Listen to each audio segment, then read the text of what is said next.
How would you describe anxiety to the layperson? Like how does that look? So anxiety could look like, you're having difficulty concentrating at work, or your mind is going blank because of how stressed your body feels.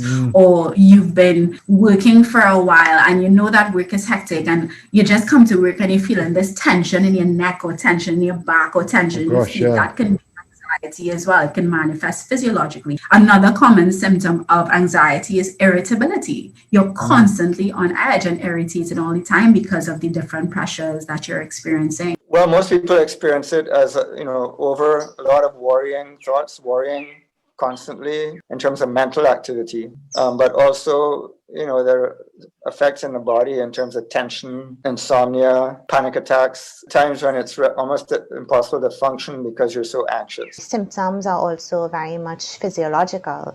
So your heart may speed up. You may have shortness of breath. A lot of times people describe it as feeling as though they're dying. So that can be terrifying when you don't understand that it's panic that you're experiencing. Why would you get into a panic? Because you're not too sure what's happening with you. You're not too sure how to deal with the conflict that's happening with you. So you get all flustered because remember, it's like if you can't breathe, it is overwhelming, this feeling of where do I go from here? How do I deal with it? All of these emotions, all of these events.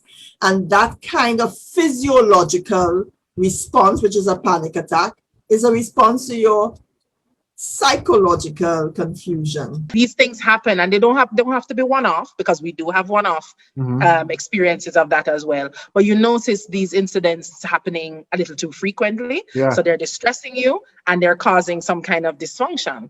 So now people around you are wondering, but they keep missing work. Every time we have a presentation, this person is not at work, or they don't want to go out. Every time that you're trying to invite them to come out to go have a drink or whatever, they're not coming. And that's why it's so important for us to listen to our bodies so that we can better understand what we're actually feeling.